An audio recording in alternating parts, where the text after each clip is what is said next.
My name is Matthew Levitt. Levitt? I'm from Millinocket, Maine. Millinocket? Yes, Okay. just north of here, about an hour north. Well, I did my undergraduate in new media. I've always been sort of interested in computers, which led me to new media.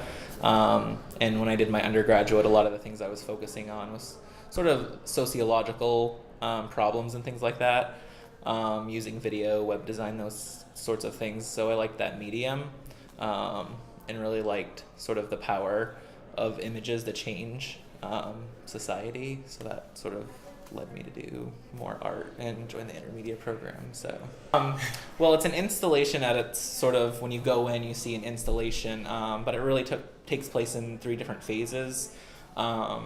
It's based off of an album of a friend of mine after a depression she got out of. She wrote this album, which was sort of a healing process for her. So the first phase is sort of a physical iteration of the lyrics, broken up into chapters. So there's a hand-bound book sitting at the table. And then the second phase, what I did is I diagnosed each of those songs using the DSM-4 as psychological disorders and dysfunctions. So there's a series of 36 photos, and each of those goes over the cause, effect, and symptoms of those disorders. So like one of the tracks I diagnosed with body dysmorphic disorder. So I took images based off of the descriptions in the DSM for those things. And then the third is sort of the installation, bringing it all together. And there's an audio and video piece that sort of reflects sort of a damaged and dysfunctional person, but also sort of using art as a healing process to get through, because sort of the source material is about how art can heal.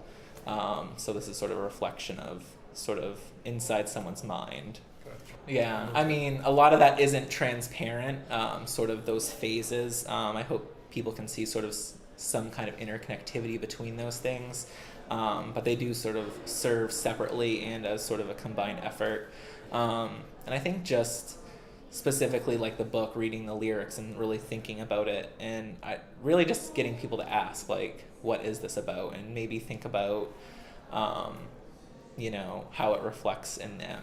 And sort of, because it's really about mental health, and people may not just get that from experiencing it, but if they really spend time in there and sit in the chair that's in the center of the room and really digest everything and wonder what the numbers under the pictures are and sort of put those pieces together, because it kind of is a puzzle. So sort of, even if somebody puts a little bit of that puzzle together, that's sort of successful in my mind. In a way, I see, because I've worked for the Upward Bound program for the last 7 years, so this is really following in that part of my interest in working with students that are in high school.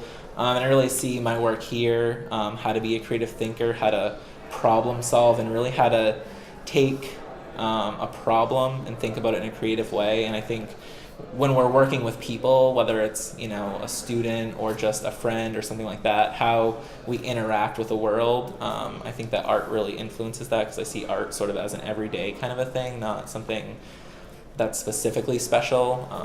So really using the function of art in my relationships with people, I think is really important.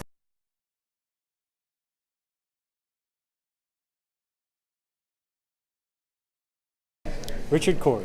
My installation is I curated work from Jonas Whitmer, who is a collector of odd objects, and from his work over the past 60 years.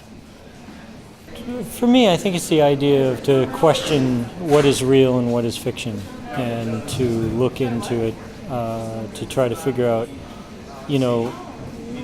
what actually was here and what isn't,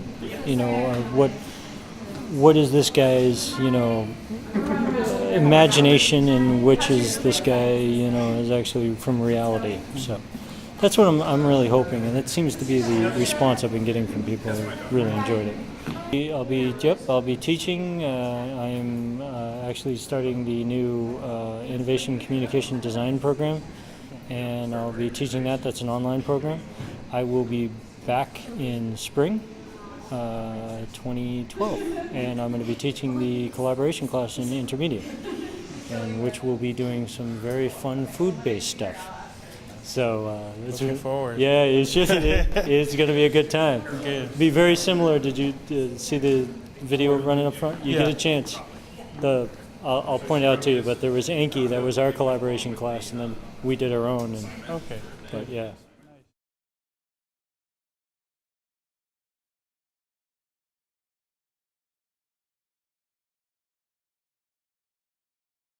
Ryan Guerrero, the main mural one. Yeah, the mirror.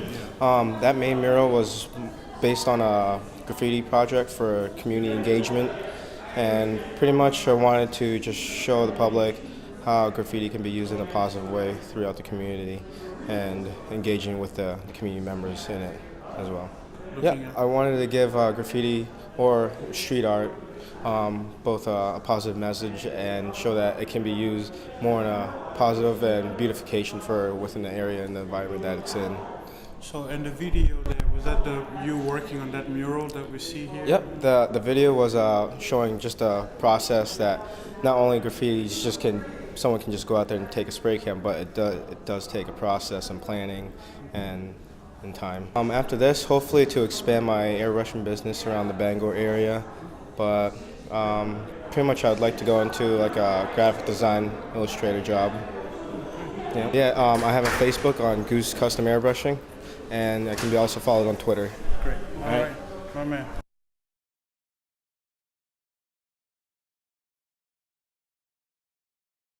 Yeah, Justin Taylor. All right. Well, we'll start with the table. I started this project as my thesis project, and the goal was to kind of take all the stuff that I've been working with, the sonic work and the food work and the performance work and the collaborations that I've been doing, and sort of smash it all into one giant thesis project. And so, I was thinking about what that means, what kind of design. I've been a part of 4 dinner theaters over the last 3 years that have taken all kinds of different shapes and have been presented in different ways. So, there's a lot of food for thought of what works, what doesn't work, how am I going to use, the space and the performance and all that sort of stuff. So, I designed this table as sort of a banquet table, where everyone can be seated at the same place, and it offers sort of a central location where all of the surround sound that's going around them, they'll all be sort of centralized within that. It's very important for me to control the space that I work in, to put the audience exactly where the sweet spot's going to be for my sonic work, which is the sonic is the most important for me. I'm a sound guy, sound engineer, professional training. Been composing for a long time, and so that becomes the most important element. Which looking at the sound booths, then trying to create narrative with sound. How do you do that? How do you put it together? What sounds to use? Is it musical? Is it sound? Is it noise? All those different things are considerations. And with the pieces here, that's actually not really connected to my thesis. It's sort of like a warm-up, sort of like to spark interest in the sort of soundscapes, the capabilities of them, and sort of the things that are being delivered. And it tells a story, but it's really ambiguous. I'm in love with telling stories. I love cinema. I love music. All of those things, and I feel like there's always a story there. So there's 4 parts, sort of 4 chapters or 4 phases, and each one of them sort of tells part of a journey. But it's completely ambiguous, and a lot of the time, I don't think people realize that that's what's at stake there. But I'm okay with that. If to them it's just cool audio set up in a cool space, I'm all right with that. But then when it comes time to performance, that's like game on. Like let's start at the beginning, end at the end. Story happens, performance happens. It's crazy. Yeah, I mean, there's a teacher here, Andy Mowry, in the art department, who's been bringing her students through, and I ran into her the other morning, and she was relaying to me some of their reactions to the piece, and I guess they really latched on to my pieces as being really accessible, which surprised me. because I really feel like my stuff is often ambiguous or misunderstood or whatever, but they really latched onto it. And one of the things that they commented on was that in comparing it with other sound art, sound art very frequently is noise. It's avant-garde, it's abstract, whatever. And so the thing that they latched onto was that it wasn't that it was music and it was sound. It was like those things smashed together, creating like, an environment that you can imagine yourself in the middle of. And that just made me so happy that they got it. Whether or not they're putting the pieces together of the chapters, I don't know. But to hear that, the kids realized those core elements made me really happy, and I was surprised.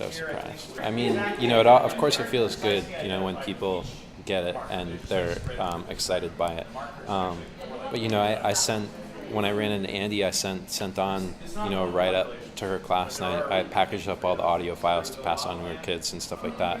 And so, for me, that's the real goal. The work is cool, but it comes and goes, and it really doesn't matter. But to use it as a trigger for conversation, that is what is most important to me.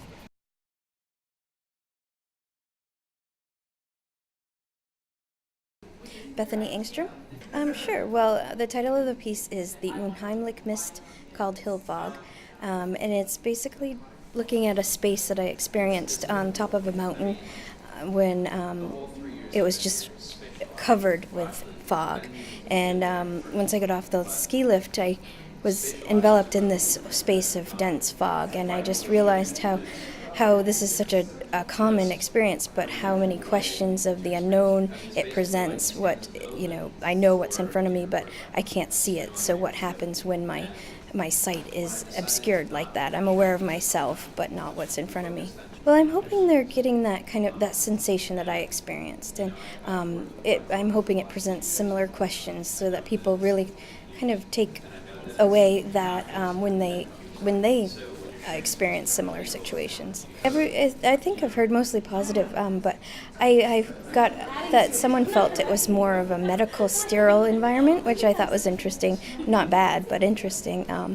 And people have just said they like how it looks from the outside also, which I was thinking about, but not quite as much as they were responding to. In my work throughout the 3 years, I've been progressing on these ideas of space and questions that arise from these kind of uncomfortable spaces, so I will definitely continue to explore them.